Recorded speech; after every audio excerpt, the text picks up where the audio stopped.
할렐루야. 이 복된 아침에 예배하는 사랑하는 모든 성도들에게 하나님의 놀라운 은혜와 축복이 함께 하시기를 주의 이름으로 축원합니다. 예수 이름으로 축원합니다. 하나님께 박수 영광 드리겠습니다. 여러분, 선포의 능력인 거 아시죠?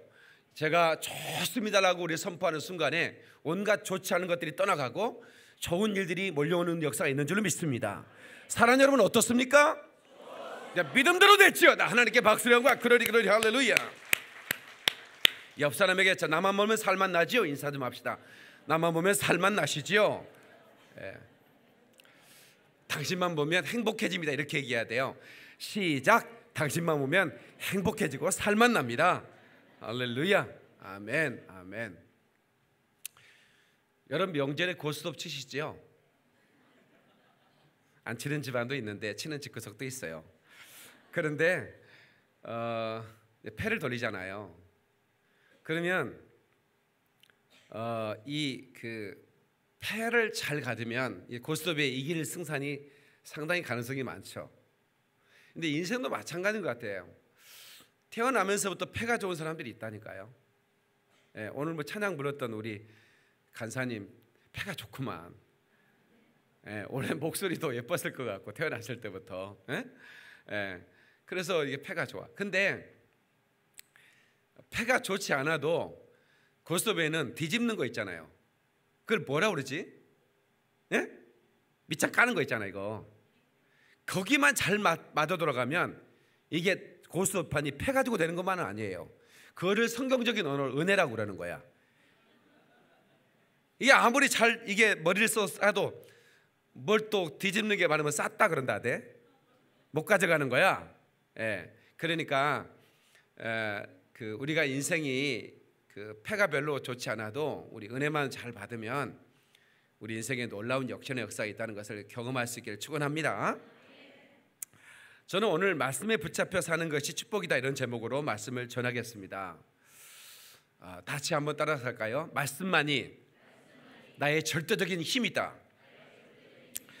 시편 119편 56절에 내 소유는 이것이니 곧 주의 법도를 지키는 것이니다, 이렇게 말씀했어요.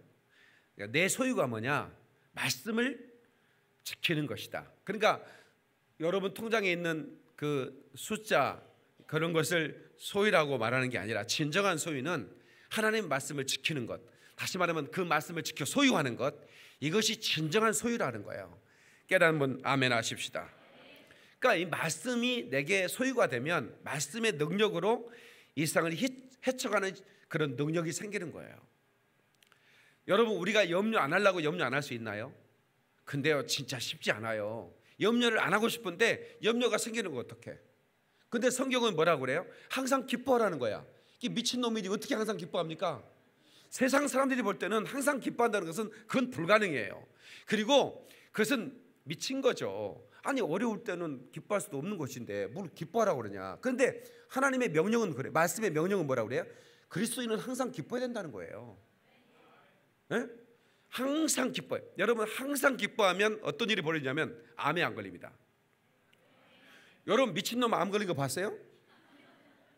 봤어요. 그건 설 미친 거고, 절대로 미친 사람은 암에 안 걸립니다. 왜냐하면 집에 불나도 웃어버려. 우리 집 불났어.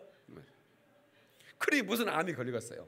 암의 원인은 스트레스인데, 그죠? 그 스트레스가 암을 가져다 주는데, 그러니까 여러분들은 말씀에 순종하고 말씀대로 살면 그게 병을 이기는 능력이 되고요, 세상을 이기는 힘이 되고요, 그 소유, 말씀의 소유를 가지면 여러분, 천하가 여러분을 감당을 못하는 거예요. 여러분, 신랑을 속속이면 근심해야 돼, 말아야 돼? 신랑이 속속인데 근심 안 할 수 있나? 근데 근심하지 말라는 거야. 괜히 신랑 속속인 것들 근심하다가 여러분 암병 걸리면 누가 좋아할까? 집이 신랑이 좋아해. 여러분, 남자가 원래 먼저 죽게 돼 있어요. 평균 6년, 7년, 8년 정도 됩니다. 뭐 집안마다 다 다르겠지만 여자들이 한 6년을 더 오래 살아요. 왜냐하면 여자가 좀 독해서 그래. 안 그래? 동의를 안 하시네, 여자들이 많아가지고. 왜냐하면 재질이 달라. 남자는 흙으로 만들었는데 여자는 뼈다구로 만들었어. 그러니까 본 차이 나야. 예, 뼈로 만들어 가지고 재질이 달라 좀 오래 사는 것도 같은데, 여자분들은 아무튼 그 신랑이 어떻게 하든 여러분 상관없이 행복했으면 좋겠어요. 아멘. 예, 안 그러고 여러분 속속 다 죽으면 신랑이요 처음에는 조금 우는 척하다가 한 일주일만 지나면 기쁨이 충만해져요. 한나라를 갔는데 어떤 그 신앙 좋은 여자 집사님이 남자보다 먼저 간 거예요, 신랑보다. 근데 부부가 금술이 너무 좋았어요. 그래가지고 너무 금술이 좋아가지고 이제 난 당신 없이는 못 살고 난 당신 하나로 만족하고 늘 고백했던 신랑이거든요. 근데 이제 천국에 가보니까 남자들이 이상해. 남자들은 옷을 입었는데 거기다가 꽃을 달고 다녀. 근데 어떤 사람은 하나 달고 어떤 사람은 2개씩 달고 다니고 어떤 사람은 3개도 달린 사람이 있어요. 그래서 예수님께 물어봤대요. 예? 예수님, 왜 남자들은 이렇게 가슴에 꽃을 달고 다니죠? 그랬더니 너 몰랐구나. 이 땅에 있을 때 결혼을 몇 번 했는가, 부인이 몇 명인가 그 표시해 주는 거야. 그랬다는 거예요. 그러니까 이제 자기 그 신랑이 자기 결혼을 하고 자기가 이제 죽고 나서 어땠을까 굉장히 궁금했단 말이에요. 신랑이 올라왔어. 신랑이 올라왔다는 얘기 들었는데 만나지를 못했단 말이에요. 예수님한테 우리 신랑이 꽃이 몇 개 달리는지 궁금하다고. 너 궁금하니? 예. 그래가지고 천사들 시켜서 신랑을 데려가는데 신랑이 자기를 안 만나주려 한다고 하는 거야. 예? 그래서 이제 왔긴 왔다고 해서 대기실에 이렇게 문틈을 열어봤더니 세상에 신랑이 안개꽃을 하고 있더래. 안개꽃을. 얼마나 결혼을 많이 했는지 얼마인지 알랑가 모르겠어요. 그러니까 여러분이요, 절대로 말씀의 능력을 가지고 말씀대로 우리가 살아야지. 괜히 뭐 혼자 근심하다가 속수다 죽으면 누구만 좋은 일 있어? 집이든 신랑이 안개꽃 난다니까. 그러면 안 되잖아, 그죠? 그래서 부유한 자가 누군가? 예? 이 시대에 우리는 말씀이 우리의 소유라고 그랬는데, 그 말씀이 소유라고 한다면 말씀을 많이 가진 자가 부자 아니겠습니까? 그렇죠? 그래서 골로새서 3장 16절에 사도 바울도 이렇게 말합니다. 그리스도의 말씀이 너희 속에 풍성히 거하게 하라. 다 같이 그리스도의 말씀이 너희 속에 풍성히 거하게 하라. 그 말은 말씀의 부자가 되라 그 말입니다. 그 소유를 가지고 있는 사람은 이 험한 세상을 승리하면서 능력 있게 살아갈 수 있습니다. 돌파할 수 있는 거예요. 여호사밧 왕이 그 한 사람을 이렇게 보면서 어떤 표현을 하냐면, 여호사밧이 가로되 여호와의 말씀이 저에게 있도다 이렇게 말합니다. 다 같이 여호와의 말씀이 저에게 있도다. 열왕기하 2장 12절의 말씀인데요, 이게 무슨 얘기일까요? 누구를 도대체 보면서 이런 말씀을 했을까요? 여러분, 돈 많은 사람 보면 그 빌 게이츠가 아마 우리 전 세계 지금 최고 부자인가 뭐 그런 걸로 알고 있는데, 틀린지는 모르겠어요. 또 역전될 수도 있으니까. 그러나 뭐 일리 해요. 근데 그 사람이 지나가면 사람들은 그래, 저 사람 부자래 그렇게 얘기합니다. 그 돈이 그에게 있도다. 웬만큼 있어도 그렇게 얘기하지 않잖아요. 세상의 모든 돈이 그에게 있다 이렇게 얘기합니다. 그 다음에 솔로몬 하면 떠오르는 거, 지혜의 왕이지 않습니까? 지혜가 그에게 있도다 그렇게 말할 수 있고, 여러분 삼국지 제갈공명 전략가 아닙니까? 전략이 저에게 있도다 그렇게 고백할 수 있겠죠. 근데 도대체 누구길래 여호사밧 왕이 그 한 사람을 일컬어 여호와의 말씀이 저에게 있도다 이렇게 말하냐고요. 그 사람이 누군지 아세요? 누군지 아세요? 엘리사라는 선지자예요.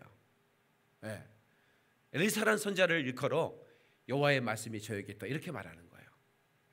그래서 우리가 그리스도인들은 우리 그 믿지 않는 사람들에게 저에게 하나님 말씀이 있다, 저에게 복음이 있다, 저에게 여호와의 말씀이 있다라고 하는 그런 별명을 받을 만큼 그런 말씀의 사람이 되어야 되는 것이죠.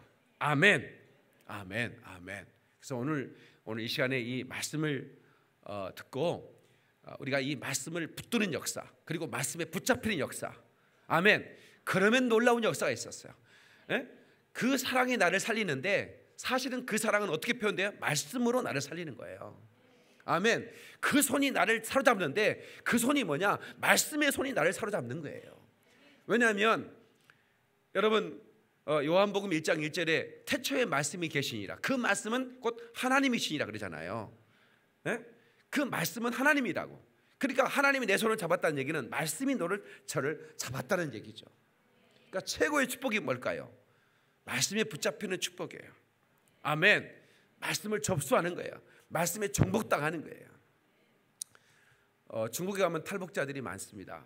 그리고 탈북자들이 가능하면 이제 대한민국으로 오려고 예를 쓰죠. 다 올 수 있는 건 아니고 또 탈북자들도 중간에 사명 받아가지고 남한에 오고 싶지만 북한에 있는 동포들에게 복음 전하려고 아예 중국에 거하면서 북한에 왔다 갔다 하면서 복음 전하는 사람도 많이 있다고 그래요. 예. 그런데 우리 그 선배 목사님이 그분들 모여놓고 집회를 하는데 한 사람이 마지막 일어나 그러더라고요. 오늘의 교양 전적으로 접수하겠습니다 이러더라는 거야.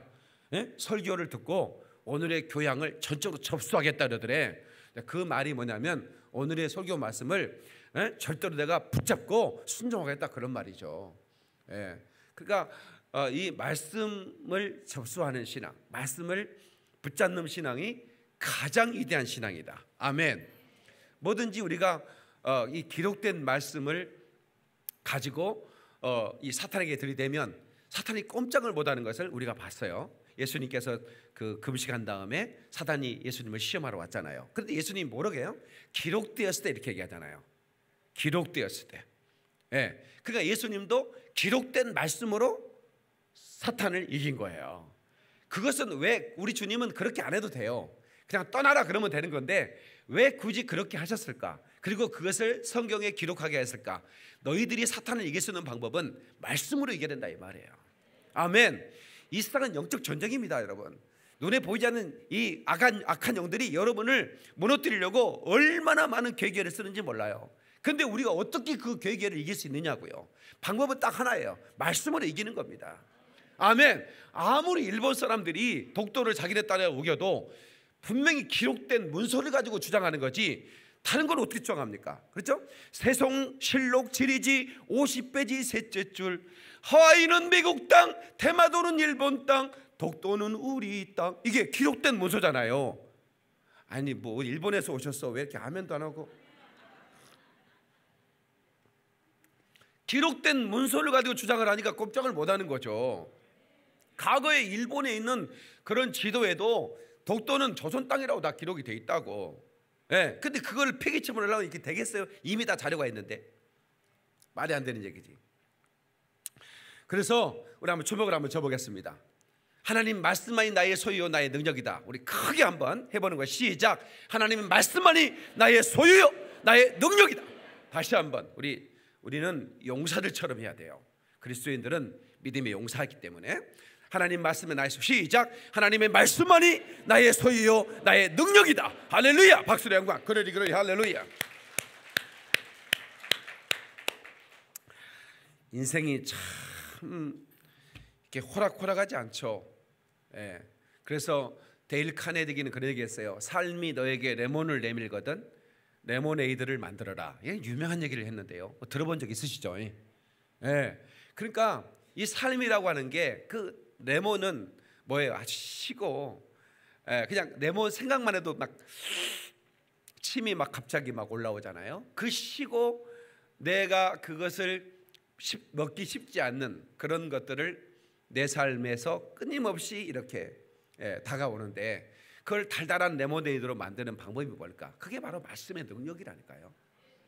그러니까 성경의 위대한 하나님의 사람들은 그 엄청난 레몬들이 그 시고 그리고 내가 그것을 쉽게 받아들일 수 없는 그런 여러 가지 환경, 고난, 고통 이런 것들이 왔지만 그것을 레모네이드로 만들 수 있는 그런 능력을 가졌던 사람들이에요.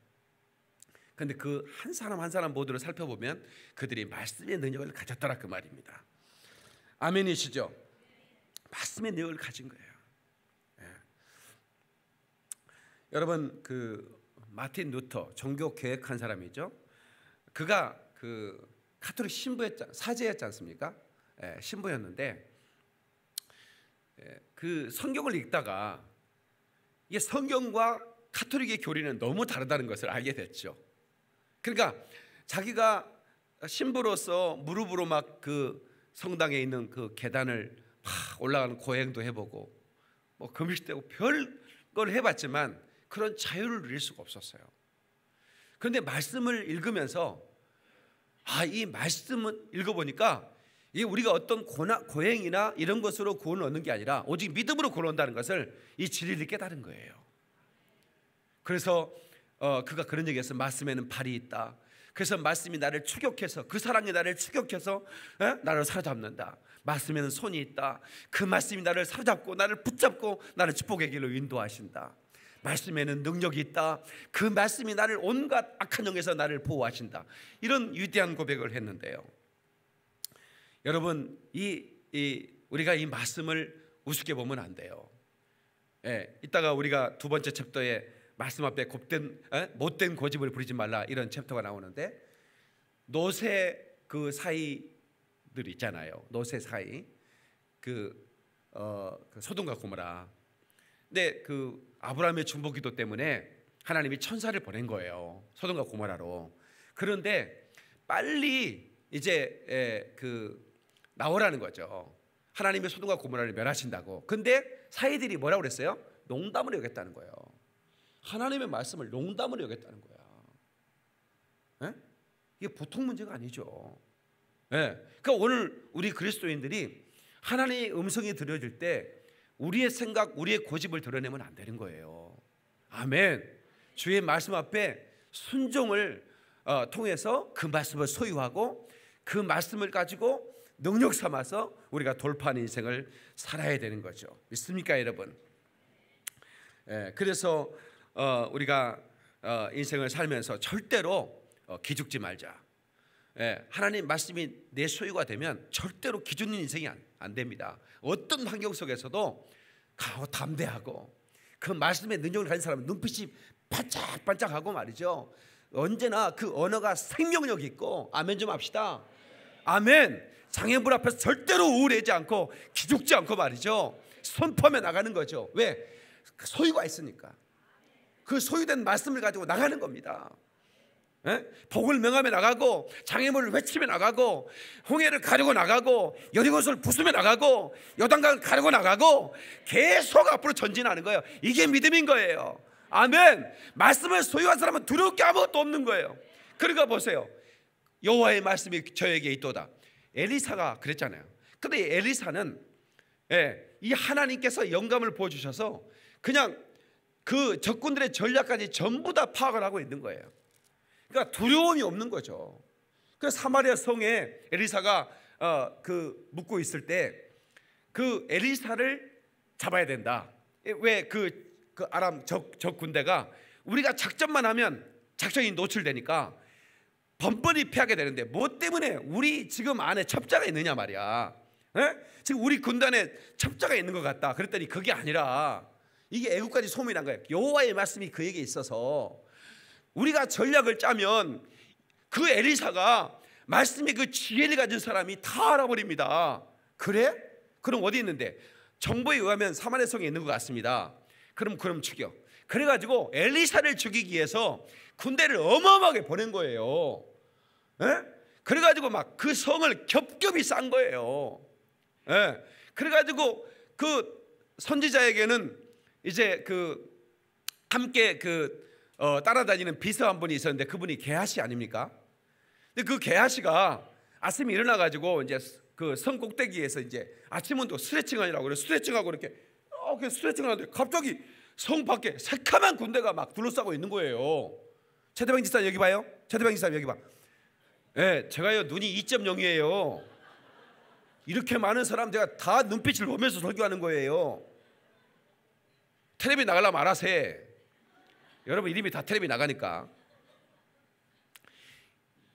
세상에 얼마나 많은 군대가, 게하씨가 막 입이 그냥 버려지다가 안 다물어지는 거예요.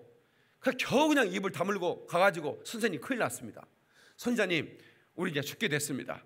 그랬더니 그냥 껄껄껄 웃는 거예요. 하하하하 웃는 거예요. 그러니 기가 막히죠. 에? 아니 지금 상황 파악이 안 되는 거야. 자기 선생님이, 선지자님이 지금 새카맣게 지금 쳐들어오면 우리는 꼼짝을 죽는데 거기서 웃는다는 게 말이 됩니까? 근데 엘리사가 뭐라 그래요? 하나님 아버지, 에? 요 하나님이시여, 저 종의 눈을 열어, 에? 우리를 돕는 천사를 보게 하여 주옵소서.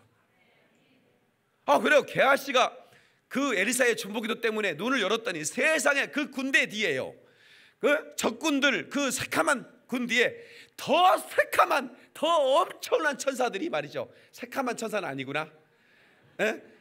그냥 어마어마한 그런 천사들이 그 검을 들고 서 있는 거예요. 그러니 얼마나 놀랬겠어요. 예, 이거 더 놀라는 일이야. 그러니까 하나님의 말씀을 가진 사람은 어떤 상황 속에서도 절대로 두려워하지 않는 거예요. 여러분 천사가 돕는다고 믿으시면 아멘 하세요. 그 뭐 때문에 두려워하는 거예요? 천사들이 여러분을 돕는데. 그러니까 어떤 사업을 하는 사람이든 공부를 하든 아니면 여러분들이 뭘 목회를 하든 뭘 하든 말이야, 나의 하나님이 나와 함께 하신다 말이야. 필요할 때마다 천사들을 보내 나를 도우신다 말이야. 하나님의 말씀을 가진 사람은 바로 필요할 때마다 말씀을 끄집어내서 쓰기 때문에 하나도 두려운 게 없는 거예요. 아멘이시죠? 그럼요. 사람들은 눈에 보이는 것 때문에, 그 눈에 보이는 것 때문에 울기도 하고 웃기도 하고 또 기뻐하기도 하고 슬퍼하기도 하고 그렇죠. 왜? 왜냐하면 우리는 그 영에 속한 사람이기도 하지만 동시에 육에 속한 사람이에요. 그렇기 때문에 육의 생각이 강하면, 영적으로 그 영감이 떨어지고 나면 나도 모르게 육의 생각에 사로잡히게 돼요. 근데 사도 바울이 로마서 8장에 육신의 생각은 사망이라고 그랬어요. 그러니까 육신의 생각으로 살면 하나님과 온수가 된다고 또 그렇게 말하네요. 그러니까 영의 생각으로 살면, 다시 말하면 하나님의 영, 오늘 본문에도요, 내가 붙드는 나의 종, 내 마음에 기뻐하는 자, 내가 택한 사람을 보라, 내가 나의 영을 그에게 주었은즉. 그러니까 하나님의 영이 그에게 임하니까 하나님의 말씀이 그 입에 선포되고 하나님의 지혜가 그의 반짝반짝 그의 머리에 영감이 떠오르고, 그러니까 그가 하는 것마다 놀라운 그런 축복이 선포되고 또 그런 영광의 역사가 나타나고. 아멘이시죠? 놀라운 일이 벌어지는 거 아니겠어요? 그래서 어떻든 우리는 우리의 삶 가운데 내게 주어지는 애로움, 그 다음에 불안감, 두려움, 스트레스, 이런 것들을 말씀으로 레모네이드를 말아버려야 돼. 갈아가지고 말이죠. 레모네이드를 만들어버려야 된다 이 말이야. 그게 바로 우리 인생의 능력인 거예요. 여러분 살면서 힘이 들어서 잠을 못 이루는 분들도 계시고, 제가 오늘 아침에 우리 집에서 우리 효정 간사님하고 아침에 차 마시면서 그런 얘기했어요. 하나님은 사람의 숫자에 감동하지 않으신다. 우리 사람들은 야 얼마나 많이 모인 줄 아니? 그 모인 것에 별로 감동하지 않는 분이에요. 그러니까 기드온의 군대가 모였는데 몇만 명 모였어요. 3만 몇천 명 모였잖아요. 근데 그 적군들은 어마어마한 군대잖아요. 10만이 넘는 어마어마한 군대라고요. 그런데 오합 시절 그나마 그 정도 모여가지고 어떻게 해보려고 했더니 돌려보내라는 거예요. 두려워한 자는 돌려보내라는 거예요. 그래서 300명 고작 나왔는데 300명 가지고 그 10만이 넘는 군대를 때려 부수잖아요. 피 한 방울 흐리지 않고. 그러니까 절대로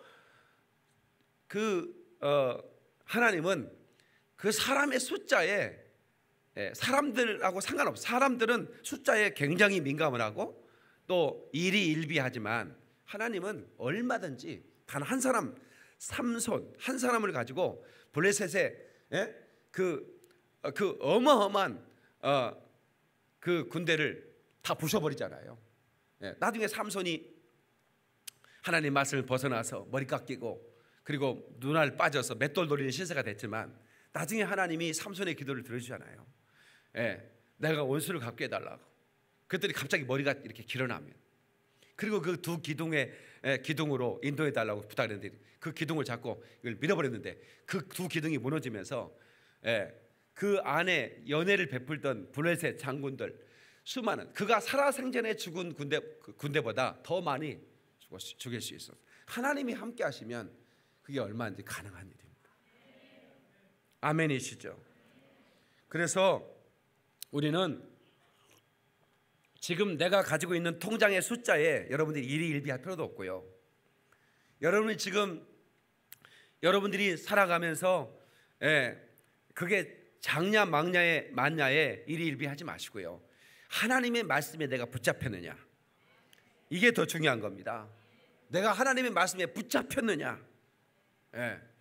만약에 붙잡혔다면 아무것도 두려워할 필요가 없어요. 말씀의 소유자라면 그는 능력자라 이 말입니다. 내가 붙드는 나의 종, 이게 바로 최고의 하나님의 사람인 거야. 우리 그리스도인들은 모두가 다 하나님께서 내가 붙드는 나의 종이라고 일컬음 받아야 되는 거예요. 나의 기뻐하는 사람, 나의 택한 사람을 보라.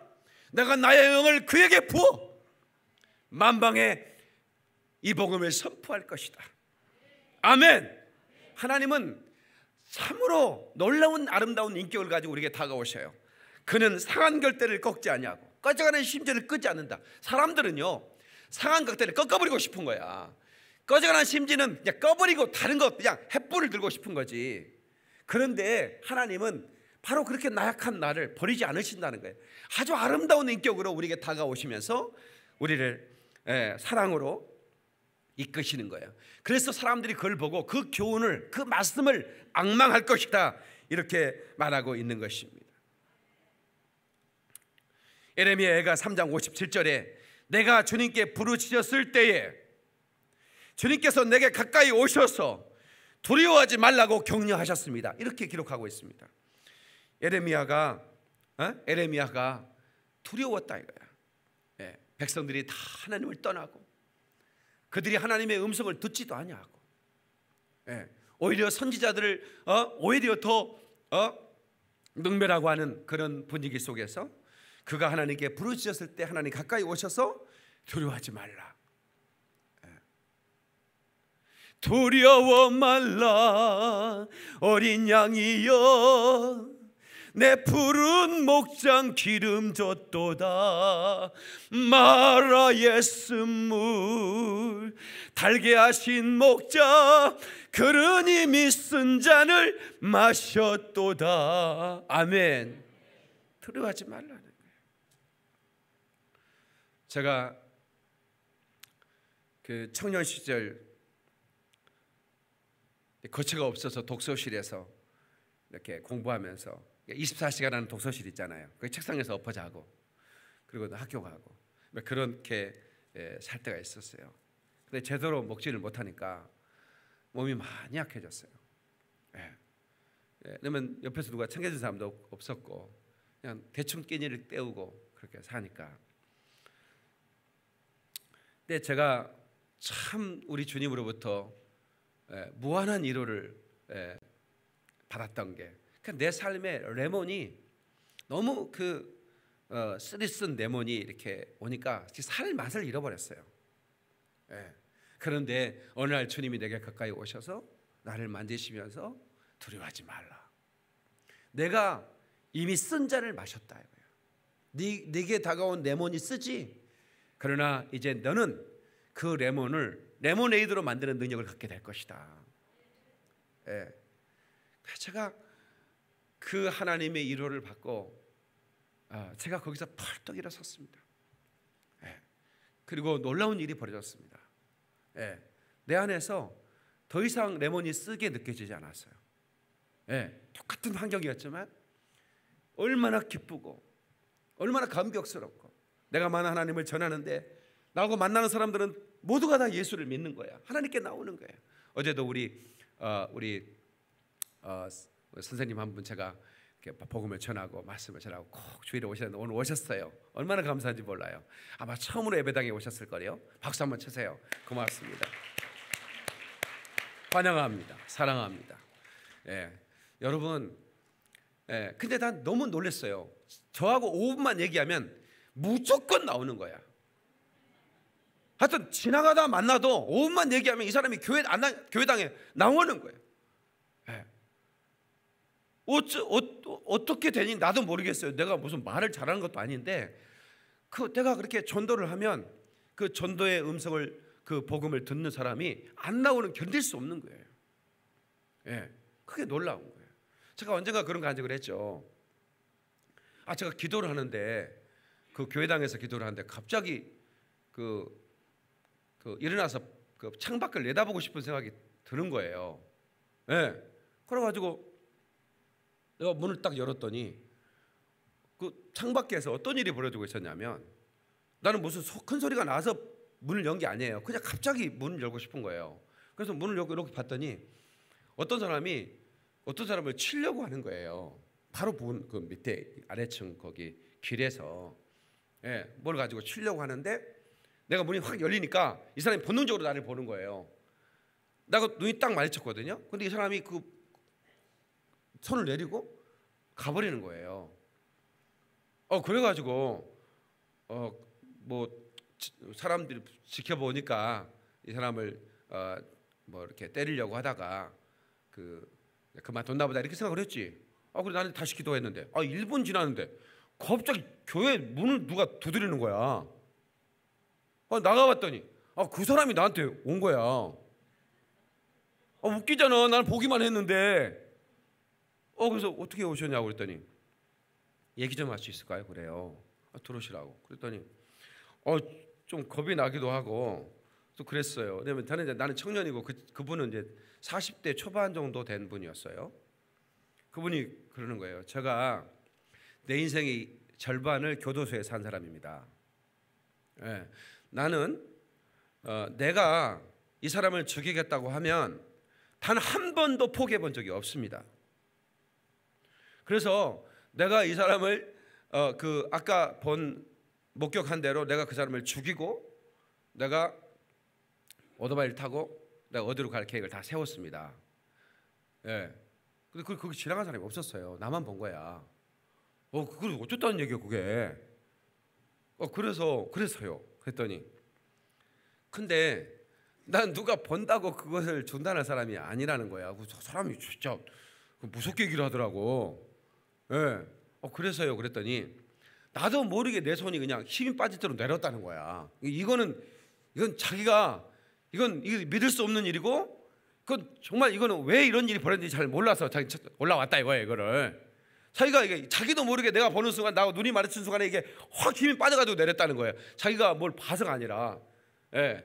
그래서 여기에 저 사람에게 뭔가 있다고 생각해서 올라왔는데, 예, 그런 얘기예요. 그래서 내가 이제 전도를 했지. 이건 하나님의 뜻인 것 같습니다. 나도 그게 보려고 본 게 아니고 갑자기 보고 싶어서 문 열었더니, 그랬더니 이분이 갑자기 눈물 흘리면서 무릎을 딱 꿇더니 저를 기도해 주면 안 되겠습니까? 이러는 거예요. 그 길로 교회를 열심히 나오는 거예요. 그분이 그 밑에서 마사지사였거든요. 남자 마사지 하는 사람인데 그렇게 무서운 사람인지 몰랐죠. 근데 그런 사람이 그러니까 한 25년인가를 교도소에 살았대요. 사람도 몇 명 죽이고 뭐 어떻게 그랬다는 거야. 뭐 확인은 안 해봤는데 아주. 예, 그런데도 놀랍게 그렇게 그 말씀의 능력을 통해서 그렇게 그 영혼들이 변화되는 거 보면 참으로 놀랐어요. 그래서 오늘 저와 여러분들이 이 말씀에 붙잡혀 사는 것이 최고의 능력이다. 아멘. 아멘. 최고의 축복이다. 깨닫기를 주의 이름으로 축원합니다. 시편 95편 7절에도 그의 손의 양이라. 예, 그의 손의 양이라. 그러니까 우리가 그분의 손에 잡힐 때, 예, 그가 비록 양이지만, 예, 마귀와 같이, 예, 그 우는 사자처럼 그 우리를 집어삼키려고 하는 그 마귀와 같은 영적 존재를 얼마든지 우리가 제어할 수 있는 권세 있는 그리스도인들이 되는 거예요. 아멘. 두 번째는요, 말씀 앞에 못된 고리집을 부리지 말라. 다 같이 말씀 앞에 못된 고집을 부리지 말라. 자, 우리 한번 이거 성경을 찾아야 됩니다. 히브리서 4장 7절. 히브리서 4장 7절.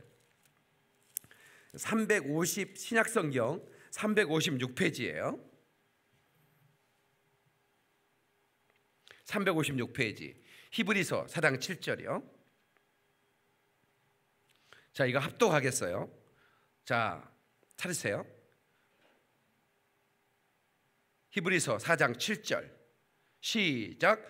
오랜 후에 다윗의 글에 다시 어느 날을 정하여 오늘이라고 미리 이같이 일렀으되 오늘 너희가 그의 음성을 듣거든 너희 마음을 완고하게 하지 말라 했나니. 아멘. 여기서 이 안고하게 하지 말라는 말씀이 안고하게 하지 말라는 말씀이 어떤 말씀이냐면 현대인의 성경으로, 그러니까 아주 쉽게 풀어 쓴 현대인의 성경으로 이렇게 번역을 할 수 있습니다. 오늘 너희가 그의 음성을 듣거든 못된 고집을 부리지 말라. 성경에 이렇게 번역이 되어 있어요.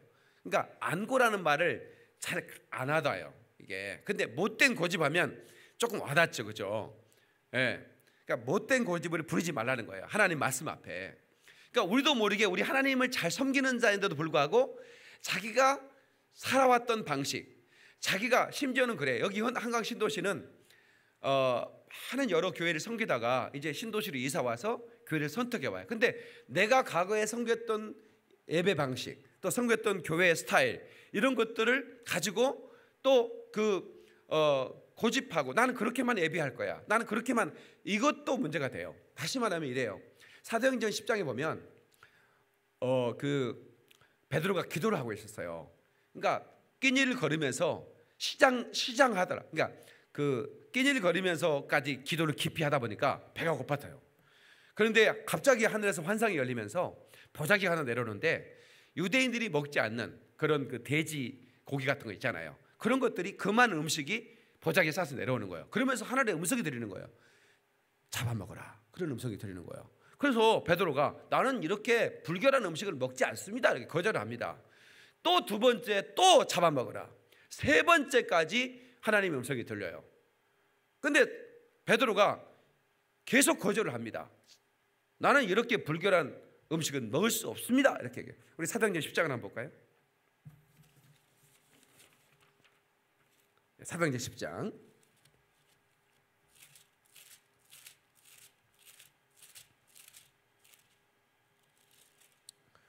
자, 10절부터 한번 보겠습니다. 9절부터 볼까요? 9절부터. 자, 시작. 그 성에 가까이 갔을 그때 베드로가 기도하였고 지붕에 올라가니 그 시각은 제6시더라. 그가 시장하여 먹고자 하며 사람들이 준비할 때 항오란 중에 하늘이 열리며 한 그릇이 내려오는 것을 보니 큰 보자기 같고 네 길을 메어 땅에 들이웠더라. 그 안에 땅에 있는 각종 네 발 가진 짐승과 기는 것 공중에 나는 것들이 있더라. 또 소리가 이르되 베드로야 일어나 잡아먹으라 하거늘 베드로가 이르되 주여 그럴 수 없나이다. 속되고 깨끗하지 아니한 것을 내가 결코 먹지 아니하였나이다 한데 또 두 번째 소리가 있을 때 하나님께 깨끗하게 하신 것을 내가 속되다 하지 말라 하더라. 이런 일이 세 번 있은 후 그 그릇이 곧 하늘로 올려져 가니라. 자, 저를 보세요. 이상하잖아요. 주님 분명히 주의 음성이에요. 주님이 잡아먹으라고 그랬어요. 주여 내가 이걸 먹을 수 없나이다. 고집 부리고 있죠. 왜 고집을 부렸을까요? 베드로는 유대인이었어요. 자기들만의 방식이 있었다고요. 그래서 그 네 발 가진 짐승 이런 그 다음에 이렇게 그 많은 짐승들은 절대로 입에도 댄 적이 없어요. 그런데 갑자기 잡아먹으라고 하니까 그러니까 거절한 거예요. 계속 고집 부리고 있는 거죠. 이 말씀에는 어떤 그 하나님의 심정이 담겨 있냐면 고넬료라고 하는, 고넬료가 기도하니까 이제 그 고넬료에게 너는 기도하고 있는 베드로를 찾아가서 초대해서 만나라. 이제 그 얘기예요. 그리고 그것을 음성을 주는 순간에 베드로에게 환상을 보여준 거예요. 고넬료는 이방인이라고요. 유대인들은 이방인과 밥도 잘 안 먹어요. 네. 그런데 내가 고넬료의 사람을 보낼 테니까 그를 환영하라는 의미로 환상을 보여준 거예요. 그리고 이 환상이 끝난 다음에 이제 초인종이 눌리잖아요. 초인종은 그때는 없었겠지. 종 같은 거 치겠지, 그죠? 사람 왔다고. 그래가지고 이제 집 밖에 사람이 왔다. 17절, 베드로가 본 바 환상이 무슨 뜻이 속으로 의아해하더니 마침내 고넬료가 보낸 사람들이 시몬의 집에 찾아 문 밖에 서서 불러이르되 베드로라는 시몬이 여기 유숙하느냐 하거늘. 베드로가 그 환상에 대하여 생각할 때 성령께서 그에게 말씀하시되 두 사람이 너를 찾으니 일어나 내려가 의심하지 말고 함께 가라. 내가 그들을 보내었노라 하시니라. 그러니까 보세요. 그 환상은 무엇과 연관되냐면 이방인이지만 네가 이방인이라고 네가 그 박대하지 말고 내가 보낸 사람이니까 만나라 그 말이에요. 그 얘기는 뭐냐면 하나님의 복음은 유대인들에게만 전파되는 게 아니라 온 열방의 모든 만민들에게 전파되기 위한 하나님의 말씀이 전파되기 위한 것이라는 것을 베드로에게 알려주는 거예요. 네가 이방인들을 부정하다 말하지 말라 이 말이에요. 이것을 보여줘. 근데 그가 유대인이었기 때문에 자기도 모르게 하나님 말씀에 자기 생각으로 어떻게 해요? 고집 부리잖아요. 이게 보통 문제가 아닌 거예요. 다 같이 보통 문제가 아니다. 나도 내가 베드로처럼 내가 과거에 살아온 방식, 유대인의 살아온 방식처럼 내가 살아온 방식처럼 고집 부리면서 신앙생활을 하고 있지는 않는가. 하나님의 뜻이 분명히 내게 임했는데도 나는 내 뜻대로 신앙생활을 할 거예요. 하나님 그냥 그만두세요. 그런 얘기 하지 마세요. 내가 알아서 하나님 사실 테니까. 이렇게 하면 안 되죠. 그게 고집이 아니에요.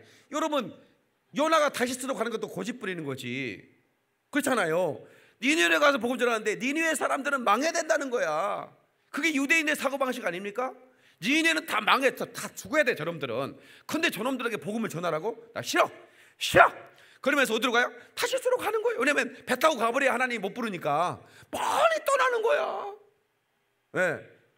어떤 사람은 선교를 해도 그런 나라는 하면 안 된다고. 나쁜 놈들이라고. 저 일본 저놈들은 쪽발이 다 죽어야 돼. 지옥 간다고. 하나님이 일본 사람 사랑할까 안 사랑할까? 몇 명밖에 대답 안 하잖아. 그냥 민족 감정이 있어 우리나라는. 그래서 일본 저거 딱 망했으면 좋겠고 태풍이 막 이쪽으로 오다가 갑자기 오키나와로 갔다 오면 막 할렐루야 막 이래요. 그죠? 갑자기 막 일본이 막 뭐가 지진이 일어나가지고 막 했다면 아이고 안 됐다 그랬다고 하면서도 아이고 저런 새끼들 잘 됐다 저런 새끼들 나 쫓아버려. 그게 우리는요 그게 요나하고 똑같은 거예요. 다시 요나 그게 요나야. 그게 요나야. 하나님이 일본의 영혼도 똑같이 살아가셔요. 근데 우리는 저놈들이 망했으면 좋겠는 거야. 니느웨는 원수였다니까. 요나는 망했으면 좋겠다고 생각하는 사람한테 복음을 전해주라고? 나는 못해. 나 못해. 그리고는 배 타고 가버린 거예요. 그게 고집 부리는 거예요. 하나님을 잘 섬기는 선지자가 고집 부리잖아요. 하나님을 잘 섬기는 베드로 사도가 고집 부리잖아요. 여러분 우리 그런 거 없는 거 한번 살펴봐야 돼요. 옆 사람은 우리 좀 살펴봐야 될 것 같다고 인사 좀 해줘요.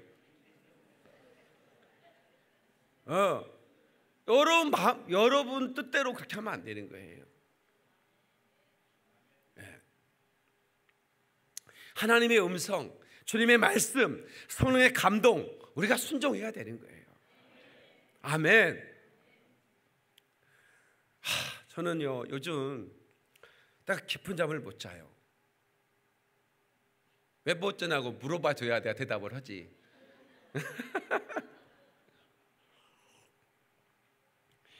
여러분 생각할 때 저 목사님은 뭔 걱정이 있겠냐? 그렇게 생각할지 모르지만 걱정이 아니에요. 저는 우리 성도들이 아픈 일이 있으면 내가 아파요.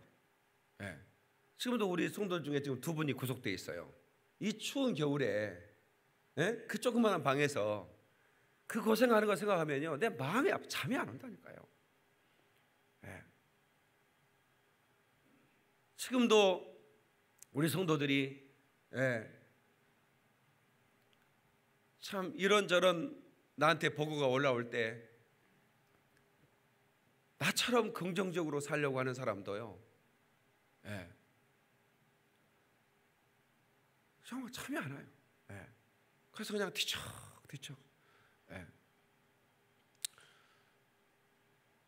여러분 생각할 때 성도 한 분이 성도 한 명이 뭐 우리 교회 뭐 성도들 많은데 성도 한 분이 교회를 옮긴다고 해서 내가 목사님 뭔 마음이 아프겠냐 생각할지 모르지만 3개월 동안 몸살을 해요. 네. 그러니까 나는 그 사람만 떠나고 또 3개월 뒤에 또 한 사람도 또 3개월 또, 그럼 나는 평생 몸살하고 사는 거야. 뭔 말인지 아시겠어?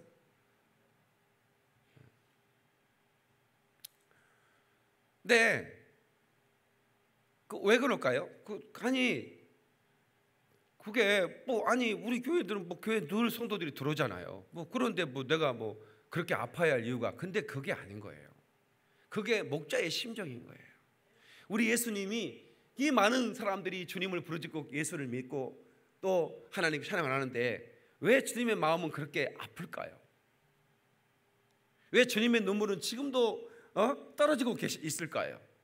한 사람이 지옥 가는 걸 주님은 볼 수가 없는 거예요.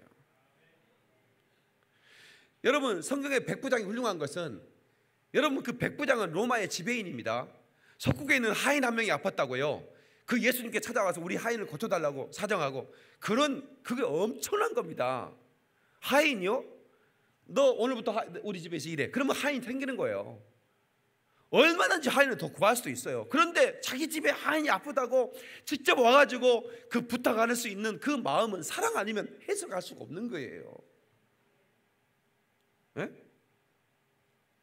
보통 하인을 사왔을 때 돈 주고 사오기도 하잖아요. 네. 내가 그때 저거 사오면 안 되고 저 옆에 있는 놈 그 허벅지가 튼튼한 놈 그놈을 샀어야 되는데, 그렇게 얘기하는 주인은 사랑이 없는 것이고요.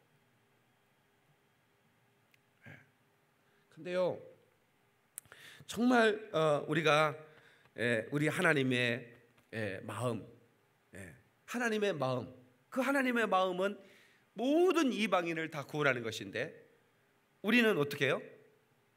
내 고집이야. 우리 유대인만 하나님이 우리를 구원하신다고, 저 이방인 저거는 지옥의 불쏘시개라고 이렇게 생각하는 유대인들에게 똥침을 놓는 거 아니에요? 그게 적절한 표현인지 모르겠네. 확실하게 똥침을 놓는 거 아니에요? 네? 잡아먹으라. 내가 깨끗하게 한 것을 너는 어떻게 속되도 않으냐 말이야. 네?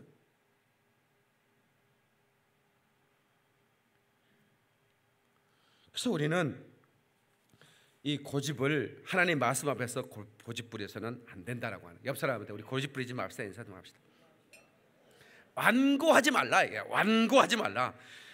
굳을고 잡을 집, 자기 의견을 바꾸거나 고치지 않고 굳게 지켜서 우기는 것을 고집이라고 그렇게 말한다고 합니다. 근데 우리 절대로 하나님 말씀 앞에 우리 못된 고집 부리지 맙시다. 아멘. 사사기 21장 25절에 그들에게 왕이 없으므로 그들의 옳은 소견대로 행하였더라. 사사기 시대의 사람들은 자기들이 옳은 소견대로, 내가 옳다고 믿는다 이거야, 하나님 말씀이 뭐라고 상관없다 이거야, 자기 마음대로 사는 거야. 그러니까 이 사사기 시대의 사람과 오늘 이 시대의 사람이 별반 다를 게 없는 거예요. 그냥 자기의 소견에 옳은 대로 사는 거야. 하나님 말씀이 그거 상관없어, 내가 그냥 사는 데지, 이렇게 하면 안 되는 거죠. 아멘이시죠? 우리 창세기 19장 13절 14절 봅시다. 창세기 19장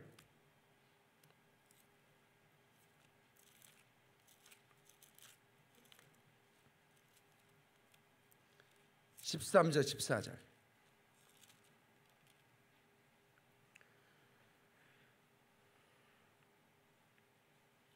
자, 시작. 그들에 대한 부르짖음이 여호와 앞에 크므로 여호와께서 이곳을 멸하시려고 우리를 보내셨나니 우리가 멸하리라.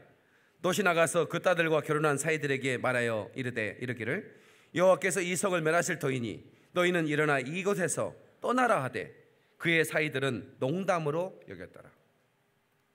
그러니까 보세요, 이곳을 떠나요. 하나님이 이곳을 멸하라고 말씀하셨다. 그래서 내가 너희들을 구하러 왔는데 빨리 어서 가자. 그랬더니 롯이 이제 딸하고 사이하고 얘기하는 거죠. 야, 하나님께서 천사를 보내서 우리에게 말씀했으니까 빨리 이곳을 떠나자. 그랬더니 농담으로 여겼다는 거예요. 그러니까 하나님 말씀을 농담으로 여긴 사람이 어떻게 하나님 말씀의 복을 받겠느냐고요.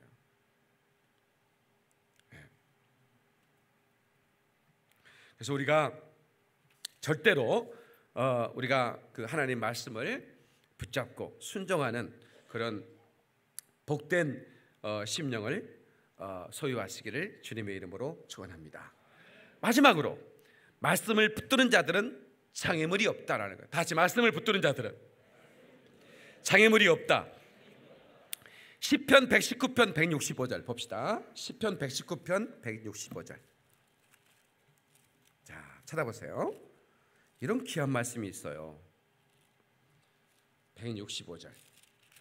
시편 119편이 아주 길거든요. 165절 한번 봐요. 자, 165절 시작. 주의 법을 사랑하는 자에게는 큰 평안이 있으니 그들에게 장애물이 없으리로다. 아멘. 믿습니까 여러분? 하나님의 말씀을 소유한 자, 하나님의 말씀을 사모하는 사람, 하나님의 말씀을 지켜 행하는 사람들에게는 장애물이 없대요. 누구도 가로막을 수 없는 거예요. 왜? 말씀을 소유하고 나가니까, 말씀을 붙들고 나가니까, 말씀을 힘입어 나가니까 누구도 나를 막을 수가 없다 이 말이야. 말씀의 능력을 힘입어서 나가니까.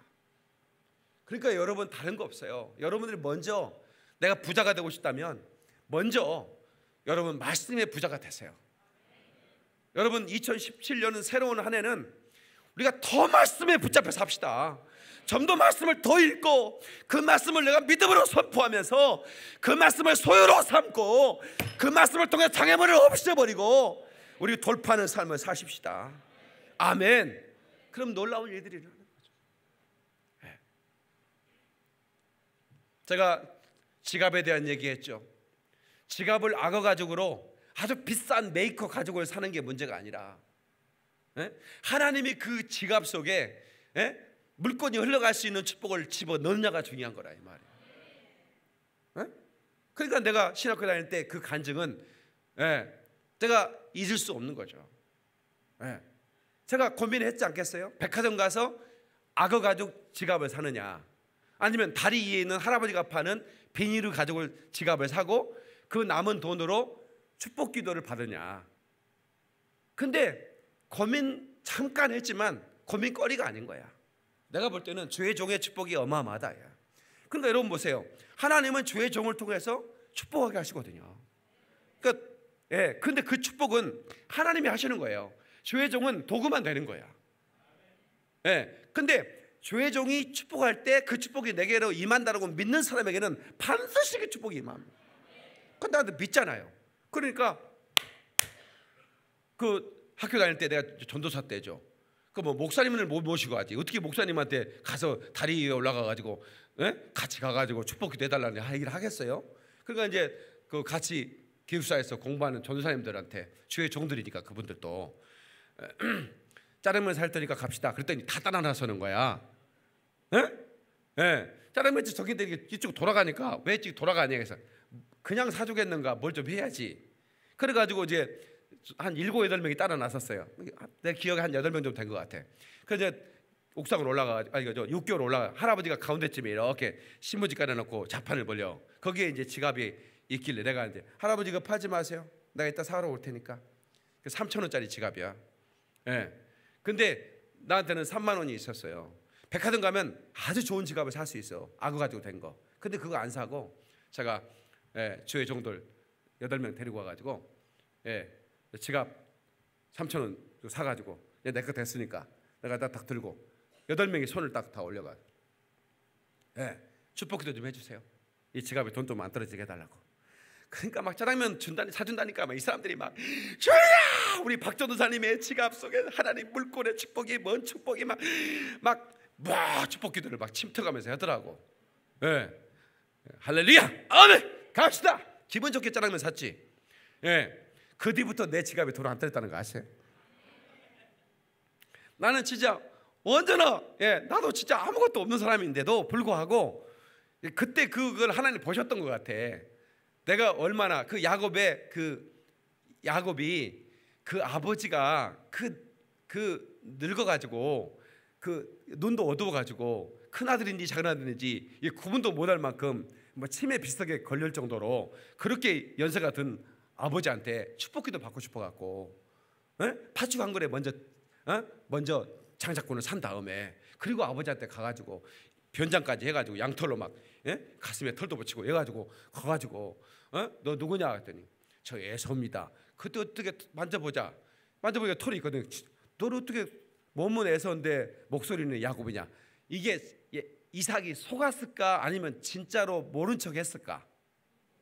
내가 볼 때는 모른 척 했을 것 같아. 예. 아무튼 그런데 아주 사정없이 축복을 해버린 거야. 그 이삭이. 그 야곱을. 그 나중에 에서가 이제 사냥해가지고 누를 달라고 멧돼지 한 마리 잡아가지고 와가지고 요리해가지고 아버지 갖다 아버지 축복해 주세요. 그랬더니 너한테 해줄 축복이 하나도 없다 그러는 거야. 너 아까 오지 않았냐? 내가 다 축복해가지고 남은 게 없다 이렇게 얘기합니다. 그 얼마나 그 전사님들이 그때 막 남은 게 없을 만큼 축복을 해줬어. 짜장면 한 그릇 먹고. 그런데 요즘 몰골을 축복을 받아가지고 하여튼 제가 목회하면서 뭐 물질이 어려운 적이 없어요. 예, 여러분도 지갑 사면 나한테 와서 축복기도 받으세요. 하여튼 내가 막 침튀가면서 막 열심히 기도를 해줄 테니까. 근데 여러분들은 여러분들이 그냥 메이커 사가지고 가지고 소용없어요. 그냥 그 지갑에 무슨 사진이나 몇 장 들어갔지 돈 안 들어갑니다. 그거. 그러니까 절대로 그렇게 우리가 축복권에 대해서 중요하게 여겨야 된다 이 말이에요. 아멘이시죠? 그러니까 말씀을 붙드는 자라. 말씀을 붙든다는 게 바로 그런 거예요. 내가 비닐로 만든 가짜 가죽 지갑을 가져도 거기에 축복권이 있으면 거기에 재정이 몰려오는 것이고, 내가 아무리 대단한 그런 악어 가죽을 가지고 있어도 메이커 지갑을 가지고 있어도 거기에 축복권이 없으면 그냥 쌩한 거 아니에요, 그죠? 절대로 우리 하나님의 사람들은 말씀을 놓쳐서는 안 됩니다. 말씀을 붙들고 승리해야 돼요. 아멘. 예. 에스라서 7장 10절에 에스라가 여호와의 율법을 연구하여 준행하며 율례와 규례를 이스라엘에게 가르치기로 결심하였었더라. 예. 왜 그랬을까요? 여러분이 포로로 잡혀간 사람들이 두 가지 종류가 있었어요. 하나는 이스라엘, 북이스라엘은 아시리아에 잡혀갔고, 그 다음에 남유다는 어디로 갔어요? 어디 잡혀갔어요? 바벨론으로 잡혀갔어요. 근데 바벨론은 아시리아보다 2배나 더 멀어요. 그런데 이상해요.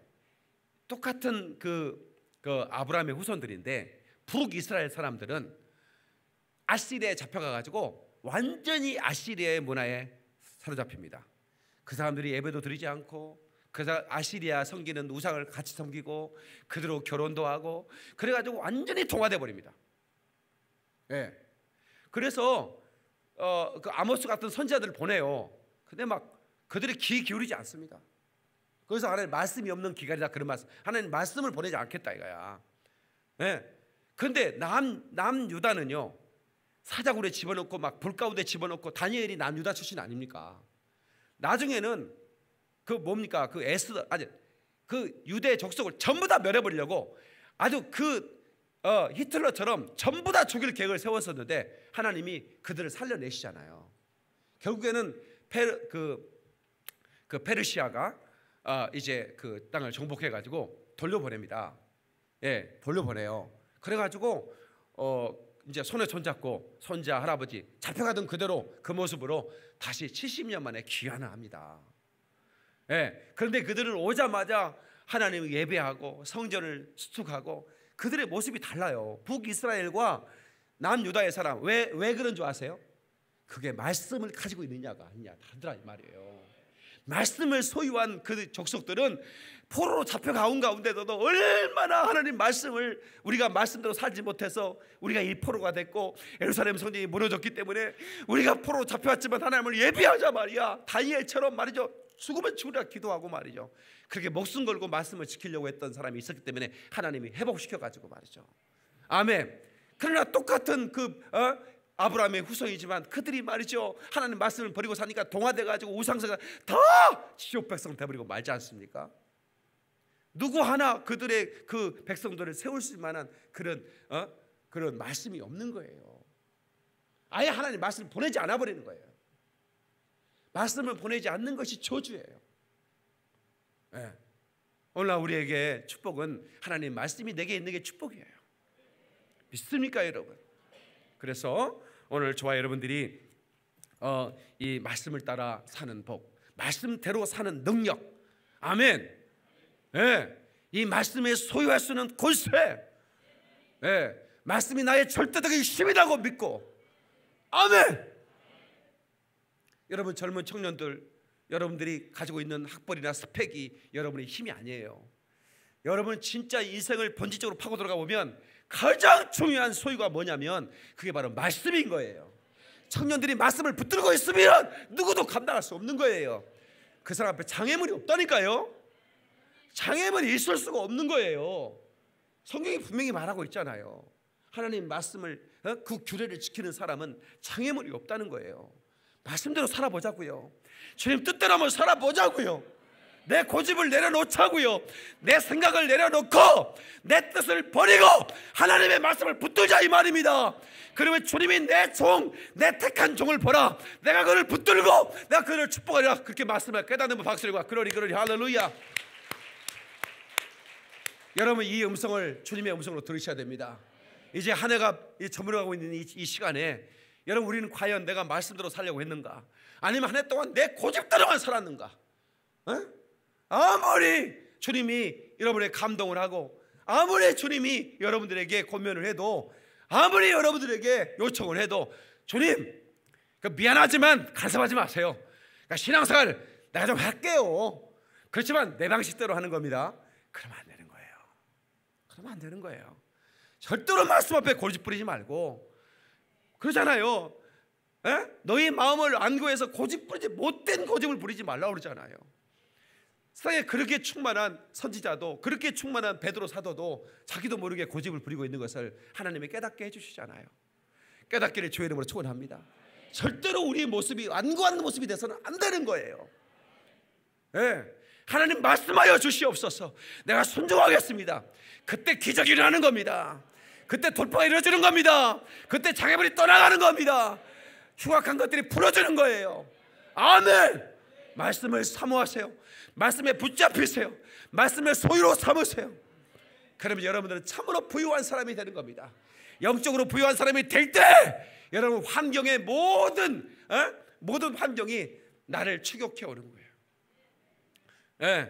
돈을 따라가면 그 돈은 나에게 더 멀리 도망가는 거예요. 그러나 내가 하나님의 축복을 딱 붙들고 있으면 돈이 나를 추격해 오는 겁니다. 그러니까 돈의 지배자가 되는 거죠. 절대로 염려할 게 아무것도 없는 거예요. 어떤 환경 속에서도 두려워하지 마십시오. 항상 기뻐하십시오. 쉬지 말고 기도하십시오. 범사의 주의 뜻을 따라서 하십시오. 그러면 하나님이 여러분의 인생을 책임져 줄 것입니다. 옆 사람한테 인사하지 마세요. 아무것도 염려하지 맙시다고 인사하세요. 아무것도 염려하지 마세요. 신랑의 속속어도 그냥 웃어버려. 행복하다. 그래야지. 안 그러면 여러분이요 신랑만 좋은 일 생겨. 그러지 마시고 우리 그러지 마시고. 신랑이 안개꽃 달고 천당에서 만나고 싶은 사람이 있어? 그러면 안 돼. 여러분이 신랑 보내고 나중에 와. 뭔 말인지 아시겠죠? 그래야 돼. 그래서 우리 정말로 하나님의 그 축복의 주인공들이 다 되시기를 예수 이름으로 축원합니다. 예수 이름으로 축원합니다. 예수 이름으로 축원합니다. 하나님께 박수를 합니다. 그러리 할렐루야. 우리 두 손 번쩍 들고 하나님의 말씀에 붙잡혀 사는 것이 축복이라는 걸 깨달았습니다. 하나님 그런데 내 생각이 나를 붙잡았고 내 고집이 나를 붙잡고 나를 인도했습니다. 하나님 회개합니다. 주의 말씀에 붙잡혀 살게 하소서. 주여 삼창합니다. 주여 주여 주여. 아버지 하나님 장애물이 없는 삶을 살기 위해서는 주의 말씀이 나를 붙잡아야 되고 내가 주의 말씀에 붙잡혀야 되는데 아직도 내 고집이 살아서 아직도 내 육신의 생각이 살아서 하나님 아버지여 주의 뜻대로 순종하지 못하고 내 마음대로 내 뜻대로 아버지 지금까지 살아왔습니다. 지금껏 살아온 내 인생을 아버지 돌아보니 죄뿐입니다.